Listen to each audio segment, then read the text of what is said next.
Welcome to V3 news. లక్ష్యం సమాజహితం. నేను Emilia. ముందుగా హెడ్లైన్స్ చూద్దాం.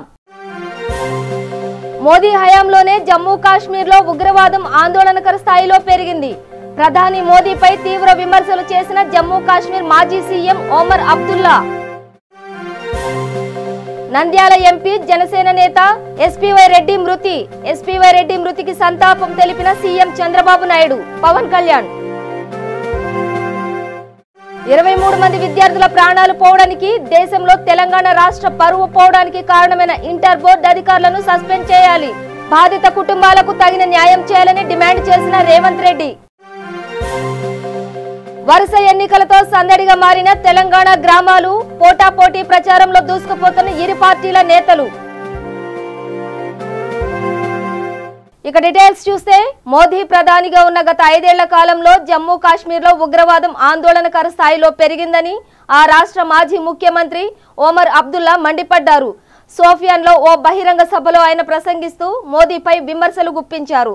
2014కు ముందు ఉగ్రవాదంపై మళ్లిన యువకుల సంఖ్య కంటే ఇప్పుడు ఆ సంఖ్య ఎన్నో రెట్లు పెరిగిందని చెప్పారు. 2014తో పోలిస్తే రాష్ట్రంలో పోలింగ్ శాతం కూడా దారుణంగా పడిపోయిందని అన్నారు. కేంద్రంలోని మోదీ ప్రభుత్వం జమ్మూ కాశ్మీర్ అసెంబ్లీకి ఎన్నికలు నిర్వహించడం లేదని ఒమర్ అబ్దుల్లా మండిపడ్డారు. 1996 తర్వాత రాష్ట్రంలో సకాలంలో అసెంబ్లీకి ఎన్నికలు జరగకపోవడం ఇదే తొలిసారి అని విమర్శించారు. 40 మంది తృణమూల్ కాంగ్రెస్ ఎమ్మెల్యేలు తనతో టచ్ లో ఉన్నారన్న మోదీ వ్యాఖ్యలపై స్పందిస్తూ ఎమ్మెల్యేలను కొనడం ద్వారా ప్రభుత్వాలను ఏర్పాటు చేయడం బీజేపీకి అలవాటుగా మారిందని దుయ్యబట్టారు. గోవాలో ఇదే చేశారని, కర్ణాటకలో కూడా ఇదే చేయాలనుకున్నారని, అయితే కోర్టు అడ్డుకోవడంతో వారి ప్రయత్నాలు ఫలించలేదని అన్నారు. ఈశాన్య రాష్ట్రాల్లో కూడా వారు ఇదే ధోరణితో రాజకీయం చేశారని మండిపడ్డారు. జమ్మూ కాశ్మీర్లోని పీపుల్స్ కాన్ఫరెన్స్ లో నేత సజ్జద్ గనీలోని ముఖ్యమంత్రిని చేసేందుకు కూడా బీజేపీ యత్నించిందని ఆరోపించారు.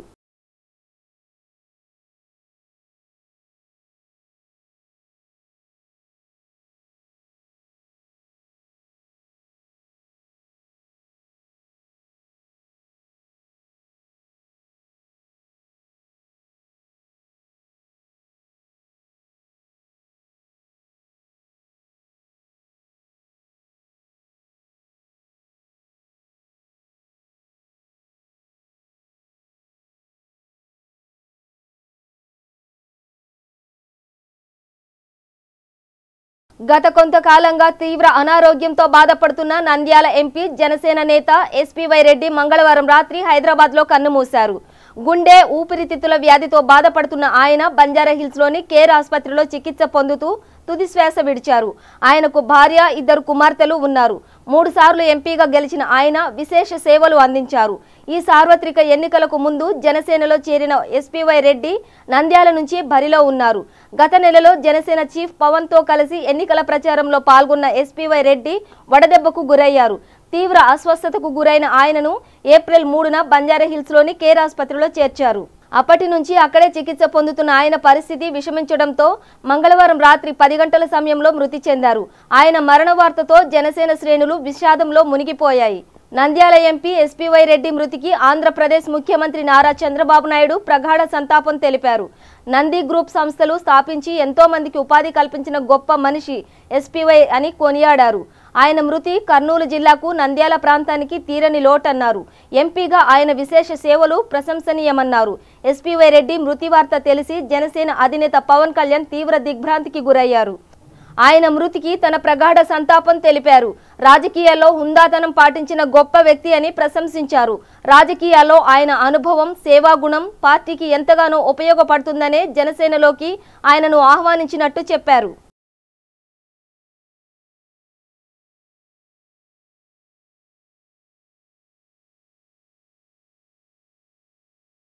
ఇంటర్ బోర్డు అవకతవకలపై విద్యార్థులకు జరిగిన అన్యాయంపై ప్రభుత్వం వెంటనే స్పందించి న్యాయం చేయాలని కాంగ్రెస్ నాయకుడు రేవంత్ రెడ్డి ప్రభుత్వానికి డిమాండ్ చేశారు. హైదరాబాద్ గాంధీ భవన్ లో మీడియా సమావేశంలో మాట్లాడుతూ 23 మంది విద్యార్థుల ప్రాణాలు పోవడానికి, దేశంలో తెలంగాణ రాష్ట్రం పరువు పోవడానికి కారణమైన బోర్డు అధికారులను తక్షణం డిస్మిస్ చేయాలని, ప్రభుత్వంలోని పెద్దలు, బోర్డు అధికారులు కుమ్మక్కై చేసిన అక్రమాలకు, బలై బలవన్మరణాలకు పాల్పడిన విద్యార్థుల కుటుంబాలకు 50 లక్షల రూపాయల చొప్పున నష్టపరిహారం చెల్లించాలని రేవంత్ ప్రభుత్వానికి డిమాండ్ చేశారు. ఏం జరిగిందో ప్రజలకు వివరించాల్సిన బాధ్యత రాష్ట్ర ప్రభుత్వం మీద ఉన్నది. అక్కడ ఈ రకమైన తప్పిదాలకు పాల్పడి తప్పించుకున్న సంస్థ తిరిగి ఇంటర్మీడియట్ కోర్టులో ఈ మొత్తం టెండర్లో పార్టిసిపేట్ చేసింది.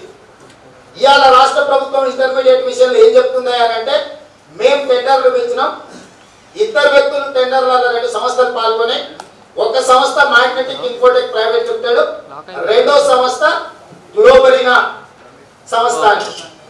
మ్యాగ్నెటిక్ ఇన్ఫోటెక్ సంస్థ కంటే గ్లోబలినా సంస్థ 2 లక్షల రూపాయలు తక్కువ టెండర్ వేసింది కాబట్టి వీళ్ళకి ఇచ్చినామని అంటారు.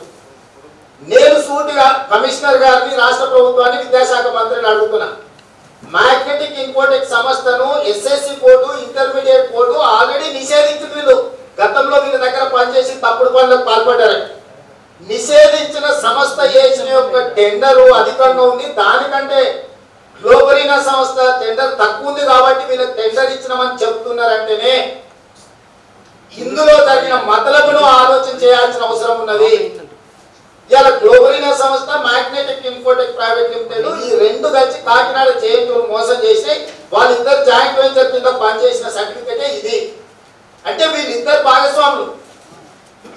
ఎంసెట్ కుంభకోణానికి పాల్పడ్డ ఆరోపణలు ఎదుర్కొంటున్న మ్యాగ్నెటిక్ ఇన్ఫోటెక్ సంస్థ ఇంటర్మీడియట్ ఫలితాలను దుర్మార్గంగా 23 మంది విద్యార్థుల చావులకు కారణమైన గ్లోబలినా సంస్థ ఈ 2 కలిసి వ్యాపారము వ్యవహారం చేసినాయి. వీళ్ళందరూ ఒక్కటే, కంపెనీల పేర్లు మాత్రమే వేరు, వ్యక్తులంతా ఒకటే, వీళ్ళందరూ పార్ట్నర్సే, వీళ్ళందరూ కలిసి వ్యాపారం చేసినారు. ఆ వ్యాపారానికి సంబంధించి కాకినాడ జేఎన్టీయూ యూనివర్సిటీ వీళ్ళ మీద క్రిమినల్ కేసులు కూడా పెట్టింది. ఆ సంస్థను మోసం చేసిన దాంట్లో ఈ 2 సంస్థలను వాళ్ళు క్రిమినల్ కేసులు పెట్టిండ్రు. Magnetic Infotech already Telangana board of intermediate and SSC board 2 నిషేధించినాయి. నిషేధించిన సంస్థ వేసిన టెండర్ను పరిగణలోకి తీసుకొని మేము గ్లోబలినా సంస్థకు టెండర్లు కట్టబెట్టినామని ప్రభుత్వం చెబుతుంది. ఇన్ని నియమ నిబంధనలు ఉల్లంఘించి గ్లోబలినా సంస్థకు టెండర్లు కట్టబెట్టడానికి వెనకాల ఉన్న వ్యక్తులు ఎవరని నేను అడుగుతున్నా. ఇవాళ మ్యాగ్నెటిక్ సంస్థ కానీ గ్లోబలినా సంస్థ కానీ పేర్లు మాత్రమే వేరు, మొత్తం వ్యవస్థ అంతా కలిసి పనిచేసింది. కేటీఆర్ గారు మంత్రి ఉన్నప్పుడే ఈ సంస్థల మీద ఆరోపణలు వచ్చినాయి, టెండర్లు ఇవ్వడం జరిగింది. ఇవాళ కేటీఆర్ గారు నాకు తెలియని మొదటిసారి పేరు వింటున్నా అని అంటే ఎవరిని మభ్యపెట్టడానికి కేటీఆర్ గారు ప్రయత్నం చేస్తున్నారు. ఇవాళ చాలా మంది చర్చలంతా మార్కులు 90% పైన రావాల్సిన వాళ్ళకు 0 మార్కులు వచ్చినాయి కాబట్టి ఆందోళన చెంది రోడ్డు ఎక్కిందనే చర్చ జరుగుతుంది. దీని వెనకాల పెద్ద కుట్ర ఉన్నది. దీని వెనకాల ఉన్న కుట్ర ఎక్కువ మార్కులు అంటే సరైన మార్కులు రావాల్సిన వాళ్ళు తక్కువ మార్కులు వచ్చిన ఆరోపణ కానీ దాని మీద చెందుతున్న ఆవేదన చాలా చిన్నది. ప్రతి సంవత్సరం దాదాపు 10 లక్షల మంది ఇంటర్మీడియట్ చదువుతున్నారు. 10 లక్షల మంది కనీసంగా ఒక విద్యార్థి ₹1,00,000 ఖర్చు పెడుతున్నాడు. కార్పొరేట్ కాలేజీలలో చదివే విద్యార్థులు 2 లక్షల పైన ఫీజులు చెల్లిస్తున్నారు. యావరేజ్ గా ఇంటర్ విద్యార్థుల పరీక్ష రివాల్యూషన్ అనే అంశంపై తెలంగాణ ప్రజా పార్టీ ఆధ్వర్యంలో ప్రెస్ మీట్ నిర్వహించారు. ఇంటర్ పరీక్షా ఫలితాలు లోపమునకు ముఖ్య కారణము కరెక్షన్ చేసిన కాంట్రాక్ట్ వారు, ప్రభుత్వం వారు. వీరందరి మూలన ఎంతో మంది విద్యార్థులు ఆవేదనకు గురి అవుతున్నారు. కావున ఈ పరీక్షా పత్రాలను రీవాల్యుయేషన్ చేయవలసిన అవసరం ఉందని డిమాండ్ చేస్తున్నామని హైకోర్టు రిటైర్డ్ జడ్జి చంద్రకుమార్ ప్రభుత్వాన్ని డిమాండ్ చేశారు.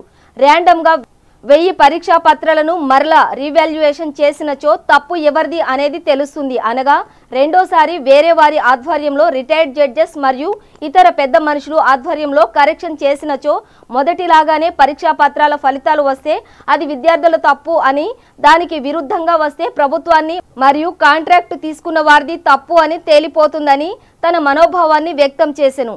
ఈ కార్యక్రమంలో హైకోర్టు రిటైర్డ్ జడ్జి చంద్రకుమార్ మరియు ఇతర కార్యవర్గ సభ్యులు, నాయకులు పాల్గొన్నారు. ముఖ్యంగా ఈ ప్రైవేట్ కాలేజీలండి, కార్పొరేట్ కాలేజీలండి, ఈ కార్పొరేట్ కాలేజీల సంస్కృతి వచ్చిందనంటే అది పిల్లల్ని మానసికంగా, శారీరకంగా అవుతుందో ఎందుకు పనికిరాని వారిగా తయారు చేస్తుంది. విపరీతమైన ప్రెషర్ టోటల్. అసలు ఇంకోటి ఏంటంటే మేము వేరే పొలిటికల్ పార్టీస్తో కూడా ఒక విజ్ఞప్తి చేస్తాము. ఇవాళ బీజేపీ వాళ్ళు కావచ్చు, కాంగ్రెస్ వాళ్ళు కావచ్చు, ఇంకా మీ దగ్గర ఆల్టర్నేటివ్ ఎడ్యుకేషన్ ఏముంది ప్రపోజల్స్? మీరు కార్పొరేట్ విద్యను వ్యతిరేకం చేస్తున్నారా? కార్పొరేట్ కల్చర్ని వ్యతిరేకం చేస్తున్నారా? మీరేదో ఇట్లా కాంట్రాక్ట్ సిస్టమ్ వ్యతిరేకం చేస్తున్నారా? You have to come to the specific proposal. మీరేంటి మీ దగ్గర ఎడ్యుకేషన్ విషయంలో మీ దగ్గర ఉన్న ప్రపోజల్స్ ఏంటి?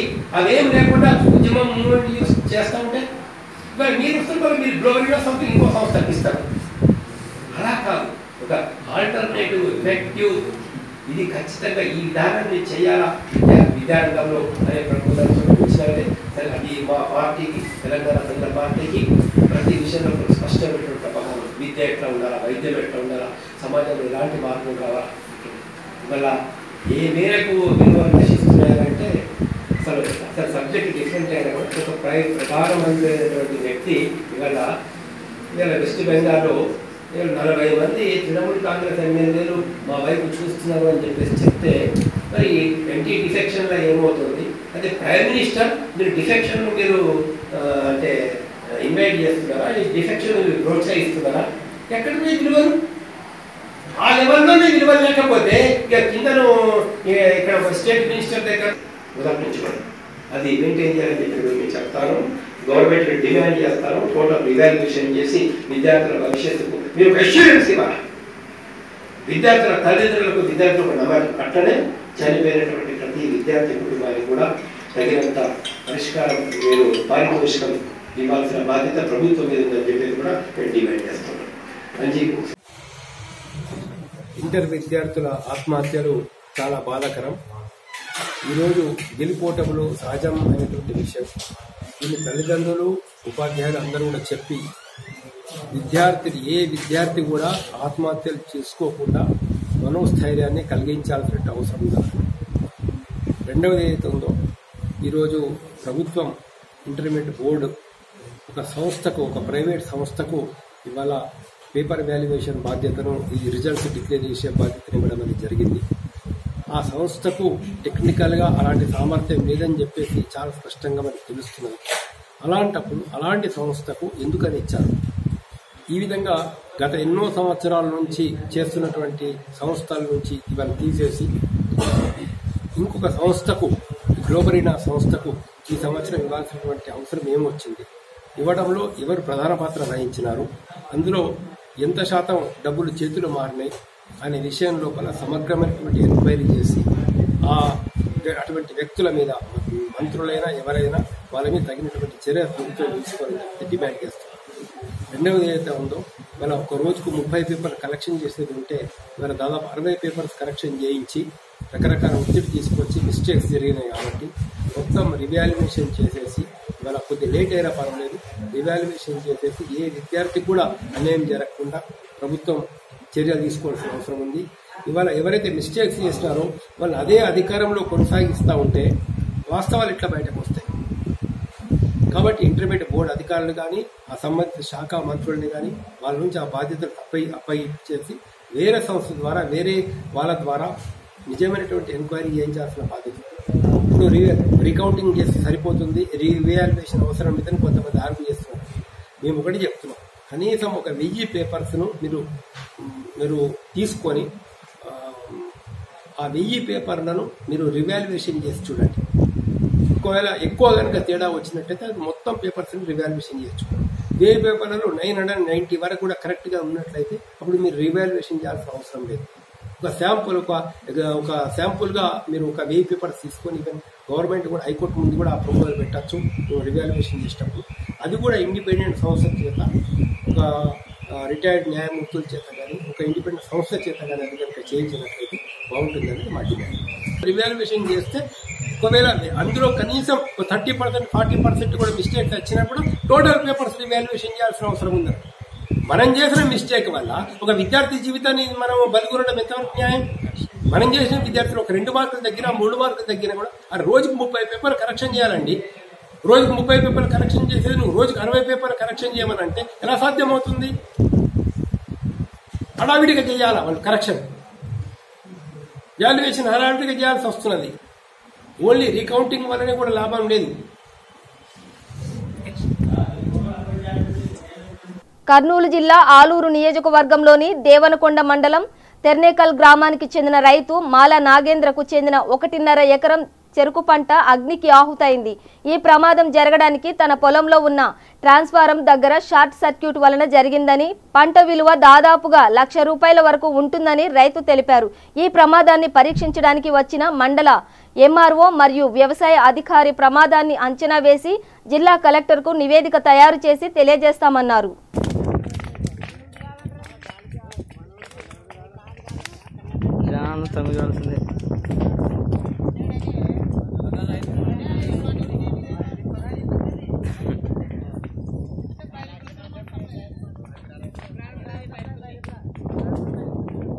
నువ్వే మాట్లాడమవుతుంది నాకు ప్రాణంగా మాట్లాడే అమ్ముతాడు.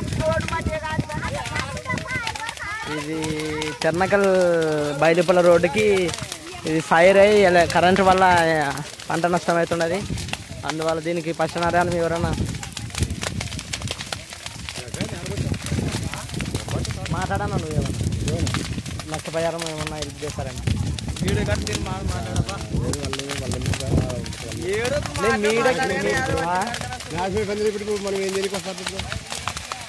కళ్ళ ముందర ఏం చేయలేకపోతాం కదా.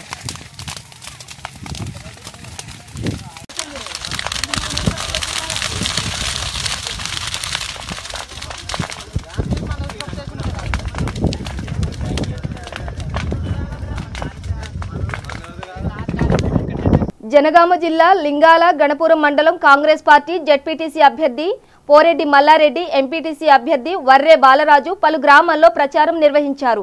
ఈ సందర్భంగా వారు మాట్లాడుతూ కాంగ్రెస్ పార్టీకి ఓటు వేసి ఈ ప్రభుత్వానికి బుద్ధి చెప్పాలని కోరారు. ఈ ప్రచారంలో కాంగ్రెస్ పార్టీ కార్యకర్తలు తదితరులు పాల్గొన్నారు.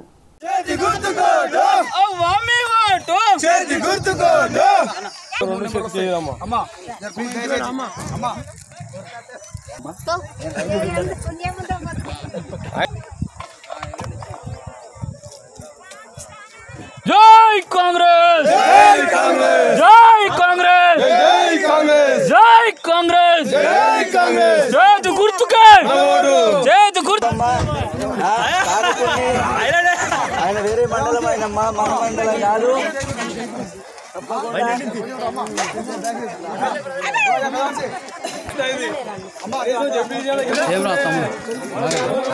జై గుర్తుకే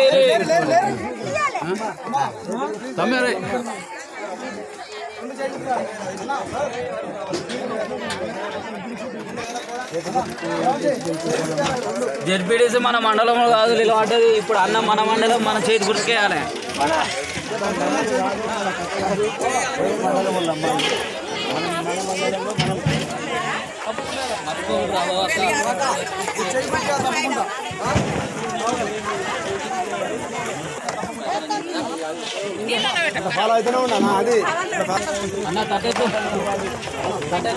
కాంగ్రెస్ పార్టీ పక్షాన మీకు ప్రమాణం చేయలేదు ఏమనగా ఒక్కటే, నేను జీడికల్ గ్రామాన్ని అదే గుడిని డెవలప్మెంట్ కొరకు శాయశక్తిగా ప్రయత్నిస్తానని మీకు మనవిస్తూ చెప్పుకుంటున్నాను. ఇది ఎప్పుడైనా గుర్తుపెట్టుకోండి. నేను వచ్చిపోయే రోడ్డు ఎప్పుడైనా అడగొచ్చు, మీకు ఆ ఛాన్స్ ఉంది. వాళ్ళగా నేను ఎక్కడనో ఉండి నేను మీకు మాట ఇవ్వడం లేదు. అతను మన మండలం కాదు, మన కథ కాదు. 40 లక్షలకు అమ్ముడు పోయిన సీటు రాజయ్య అమ్ముకున్నాడు. దీన్ని మీరు గుర్తుపెట్టుకోండి. ఎందుకు అమ్ముకున్నాడో నిలదీయండి. ఒక్కొక్కరిని మన టీఆర్ఎస్ అంటేనే తరిమి కొట్టండి. జీవితంలో నేను చెప్తున్నాను, రామచంద్ర స్వామి సాక్షిగా నేను గెలిస్తే మాత్రం మీకు ₹1,00,000 నేను డొనేట్ చేస్తాను. అదే శ్రీరామనవమి రోజు వచ్చి మీకు ప్రతిసారి నా బాధ్యతగా నేను. బులెటిన్ లో షార్ట్ బ్రేక్ తీసుకుందాం. రండి, జాయిన్ అవ్వండి, జాబ్ పొందండి, job guarantee, 100% job placement in abroad. Excel hotel management college, అతి తక్కువ ఖర్చుతో మొట్టమొదటిసారిగా అతిపెద్ద hotel management college. Excel hotel management college. మీరు 10వ తరగతి ఇంటర్ పాస్ లేదా ఫెయిల్ అయ్యారా? డిగ్రీ పాస్ అయ్యి ఖాళీగా ఉన్నారా? అయితే ఎక్సెల్ హోటల్ మేనేజ్మెంట్ కాలేజీలో జాయిన్ అవ్వండి. 100% విదేశాలలో ఉద్యోగ ఉపాధి పొందండి. ₹70,000 సాలరీ పర్ మంత్. ఒక్క సంవత్సరంలో డిప్లొమా ఇన్ హోటల్ మేనేజ్మెంట్ లో జాబ్ పొందవచ్చు. మొట్టమొదటి రోజు నుండే పార్ట్ టైం జాబ్ చేయుటకు అవకాశం. Bachelor degree in hotel management 3 years, PG diploma in hotel management మరియు diploma in hotel management 12 months. Inter fail అయిన విద్యార్థులు కూడా అడ్మిషన్లు పొందవచ్చు. ఫీజు రియంబర్స్మెంట్ సౌకర్యం కలదు. మరిన్ని వివరములకు సంప్రదించండి ఎక్సెల్ హోటల్ మేనేజ్మెంట్ కాలేజ్, సిరీస్ రోడ్, ఎల్బీ నగర్, హైదరాబాద్. ఫోన్ 8712387666 మరియు 9949956264.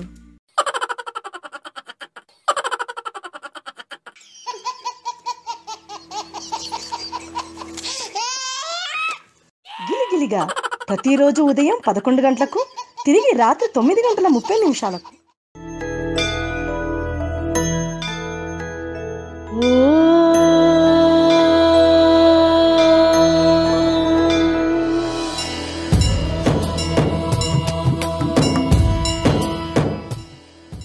గుడి గంటలు ప్రతిరోజు ఉదయం 6 గంటలకు. Welcome back to V3 news. Khammam జిల్లా కుసుమంచి మండలం టీఆర్ఎస్ జెడ్పీటీసీ అభ్యర్థి ఇంటూరి బేబీ శేఖర్, గట్టు సంగారం టీఆర్ఎస్ ఎంపీటీసీ అభ్యర్థి రమాదేవి గట్టు సింగారం గ్రామంలో ప్రచారం నిర్వహించారు. ఈ సందర్భంగా గ్రామంలో ఉపాధి హామీ పనులు చేస్తున్న కూలీల వద్దకు వెళ్లి కారు గుర్తుపై ఓటు వేసి అత్యధిక మెజార్టీతో గెలిపించాలని కోరారు. ఈ కార్యక్రమంలో పలువురు నాయకులు, కార్యకర్తలు పాల్గొన్నారు. అంతేకాదు ఈ గట్టు సింగారానికి కావలసిన సహాయ సహకారాలు ఎవరు ఒక అడుగు వెనక్కేసినా నేనున్నాను ముందుకు వచ్చేటువంటి మనిషి కూడా శేఖరే. అదేవిధంగా భర్త చేసేటువంటి పనులు, భర్త చేసేటువంటి డబ్బులు వృధా చేస్తూ ఉంటే ఏ భార్య కూడా ఊరుకునేటువంటి పరిస్థితి లేదు ఈనాడు. కానీ ఈ రాజకీయాల్లో ముందుకొచ్చి రూపాయి తినకుండా తన రూపాయిని ఖర్చు పెడుతుంటే, 10 మందికి సేవ చేస్తుంటే, 10 మందికి సహాయం చేస్తుంటే నీకేం బాధలేదు. ముందున్నారు, మనకు భగవంతుడు మన వెనకాల ఉన్నారు, ప్రజలు మన వెనకాల ఉన్నారు, నువ్వు ముందుకు రమ్మని సహకరించి ముందుకు పంపిన అవసరం మనకుంది. అంతేకాదు ఈ గట్టు సింగారంలో ఎంతో శ్రమ కోర్చి అనేక విధాలుగా అందరం కూడా కష్టపడి అభివృద్ధికి ముందడుగు ఉన్నటువంటి వ్యక్తులని. నేను కోరుకునేది ఏంటంటే, నిధి ఉంది, ఇది కావాలి అని చెబితే ముందుకొచ్చేటువంటి వ్యక్తి కూడా శేఖర్. ఈ శేఖర్ గెలవాల్సిన బాధ్యత, ఆయన ఒక ఘనకీర్తిని చాటాల్సిన ఘనత మన మీదనే ఉంది. ఆ శేఖరే ఈ గట్టు సింగారానికి ప్రదాత కావాలని కూడా మీ అందరికీ మనవి చేస్తా ఉన్నా. అదేవిధంగా ఇవాళ కారు గుర్తుతో మన ముందుకు వచ్చిన బేబీ ఒక పలుకు పలకాలంటే, ఈ పలుకు నా భర్తకి ఏమైనా నష్టం చేస్తుందేమో, ఈ ప్రజలకు ఏమైనా ఇబ్బంది చేస్తుందేమో, ఎంతో సౌమ్యంగా ఎంతో వినయంగా ఉండే బేబీ గెలిపించుకొని ఆయన యొక్క అడుగుదారుల్లో వెనుకండు ఉండేటువంటి శేఖర్ని మనం భుజం తట్టి ముందుకు పోవాలి. ఆపన్న హస్తం అందించే శేఖర్కి ఇదే మన ఘనమైనటువంటి విజయాన్ని అందించాలి. తప్పకుండా గెలుస్తాడు. విజయం ఎంత అన్నదే ఆ దేవుడు చూస్తాడు. ఆ విజయంలో ఖమ్మం జిల్లాలో బేబీ శేఖర్ అత్యధికమైన మెజార్టీ సాధించాల్సినటువంటి అవసరం ఉందని మనం చెప్తాం. అంతేవిధంగా కోడలంటే ఎవరు? కోడలంటే నెల్లూరి రమ అని చాటి చెప్పే ఆడబిడ్డ ఈ నెల్లూరి రమ అని సగర్వంగా చెప్పుకోగలను. ఎందుకంటే ఇంటికి పోతే గర్వంగా కూర్చోమని చెప్పేటువంటి కోడలు, అత్తామామల్ని గౌరవించే కోడలు, వ్యవసాయం చేసే కోడలు, నడుముకి మహబూబాబాద్ మండలంలో నామినేషన్ కేంద్రాలను జిల్లా కలెక్టర్ సిహెచ్ శివలింగయ్య పరిశీలించారు. ఇందులో భాగంగా నామినేషన్స్ ప్రక్రియను సమర్థవంతంగా నిర్వహించాలని ఎన్నికల సిబ్బందికి సూచనలు ఇచ్చారు.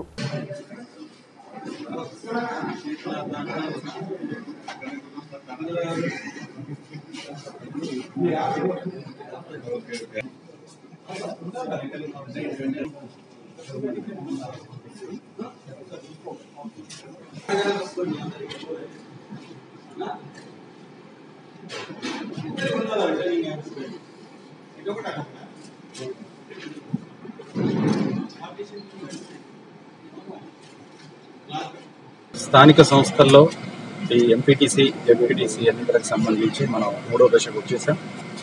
మన జిల్లాలో, మహబూబాబాద్ జిల్లాలో మనకు మొత్తం 16 జెడ్పీటీసీలకు 198 ఎంపీటీసీలకు ఎన్నికలు జరుగుతున్నాయి. దీనికి సంబంధించి మనం మహబూబాబాద్ జిల్లాలో 3 దశల్లో చేస్తున్నాం. మొదటి దశలో 7 మండలాలు, రెండవ దశలో 5 మండలాలు, మూడో దశలో 4 మండలాలు, మహబూబాబాద్ కాన్స్టిట్యూన్సీలో 4 మండలాలు. అయితే మనకు మొదటి, రెండవ దశలో స్క్రూటినీ పూర్తి అయిపోయింది. మొదటి దశ ఎన్నికలకు సంబంధించి మనకు బ్యాలెట్ పేపర్ కూడా సిద్ధమవుతుంది. రెండవ దశకు సంబంధించి నిన్న స్క్రూటినీ అయిపోయింది. ఇంకా రేపు మనకు విడ్రాల్ అయిన తర్వాత బ్యాలెట్ పేపర్ రెడీ అవుతుంది. మూడవ దశకు సంబంధించింది ఈ 4 మండలాలకు సంబంధించి కూడా ఈరోజు నామినేషన్లు ప్రారంభమైంది. ఈ 3 రోజులు అంటే ఈ రోజు రేపు ఎల్లుండి నామినేషన్ స్వీకరిస్తాం. తర్వాత స్క్రూటినీ, తర్వాత విత్డ్రాల్ కాగానే బ్యాలెట్ పేపర్లు కూడా సిద్ధమవుతాయి. కాబట్టి ఎన్నికలకు మనకు దగ్గర అవుతున్నాం. మొదటి దశ ఎన్నికలు కూడా మరి అన్నిటికీ సిద్ధం అవుతున్నారు. కాబట్టి అన్ని పోలింగ్ స్టేషన్స్ కూడా సిద్ధం చేస్తున్నారు. బ్యాలెట్ పేపర్ సిద్ధం కాగానే ఇమీడియట్ పోస్టల్ బ్యాలెట్ కూడా ఇస్తారు. కాబట్టి అన్ని విధాల మనం ఎన్నికలకు సిద్ధమై ఉన్నాం. మనకు షెడ్యూల్ ప్రకారంగా మనం ముందుగానే అన్ని ఏర్పాట్లు పూర్తి చేసుకున్నాం. తాడిపత్రి డీఎస్పీ జయరామ సుబ్బారెడ్డి పర్యవేక్షణలో తాడిపత్రి పట్టణ ఎస్ఐ శంకర్ రెడ్డి మరియు సిబ్బంది కలిసి గంజాయి గురించి వచ్చిన సమాచారం మేరకు సోమవారం పాతాచాంద్ టాకీస్ దగ్గర ఖాజా మునీర్, శేక్షావలి మరియు సైదాలు గంజాయిని విశాఖపట్నం నుండి తెప్పించుకుని అమ్ముతుండగా పోలీసులు ఖాజా అనే వ్యక్తిని పట్టుకొనగా మిగిలిన ముగ్గురు అక్కడి నుండి పరారయ్యారు. అతని వద్ద నుండి డబ్బులు 27,000 రూపాయల నగదుతో పాటు 700 గ్రాముల గంజాయిని స్వాధీనం చేసుకున్నామని తాడిపత్రి డీఎస్పీ జయరామ సుబ్బారెడ్డి తెలిపారు. రెండవ కేసు కూడా ఒకటి ఈరోజు ఉదయం 10 గంటలకు శ్రీనివాసపురంలో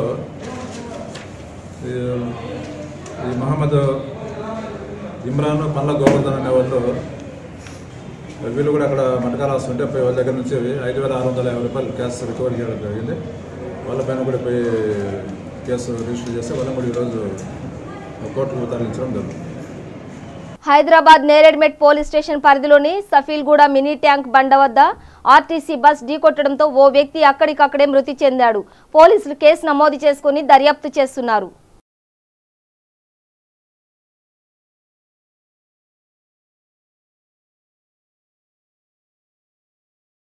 విశాఖలోని ఎన్డీపీసీ థర్మల్ ప్లాంట్ సమీపాన ఉన్న ముత్యాలమ్మ పాలెం బీచ్లో సంరక్షించిన ఆలివ్ రిడ్లే తాబేళ్ల గుడ్ల నుంచి వచ్చిన పిల్లలను మంగళవారం తెల్లవారుజామున సముద్రంలోకి వదిలారు. సామాజిక సేవా కార్యక్రమంలో భాగంగా NTPC Simhadri power plant AP అటవీ శాఖతో కలిసి ఈ ప్రాజెక్టు నిర్వహిస్తోంది. సముద్రంలో బంగాళాఖాతంలో ఉండే ఆలివ్ రిడ్లే తాబేళ్లు అంతరించిపోతున్నాయి. వీటి సంరక్షణకు ప్రపంచవ్యాప్తంగా పర్యావరణ సంస్థలు ఐక్యరాజ్య సమితితో కలిసి పనిచేస్తున్నాయి. ఏపీ అటవీ శాఖ ఈ రాష్ట్రంలో ఈ సంరక్షణకు నోడల్ ఏజెన్సీగా ఉంది. అందులో భాగంగా ఎన్టీపీసీ ద్వారా ముత్యాలమ్మ పాలెం బీచ్లో సంరక్షణ కేంద్రం ఏర్పాటు చేశారు.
మేడం పట్టుకోండి, ఫోటో తీస్తారు. పట్టుకోండి,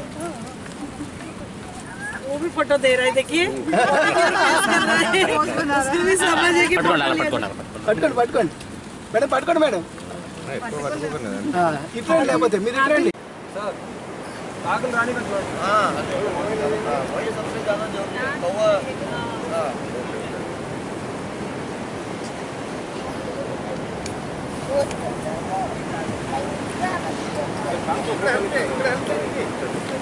బులెటిన్ ముగించే ముందు హెడ్లైన్స్ మరోసారి.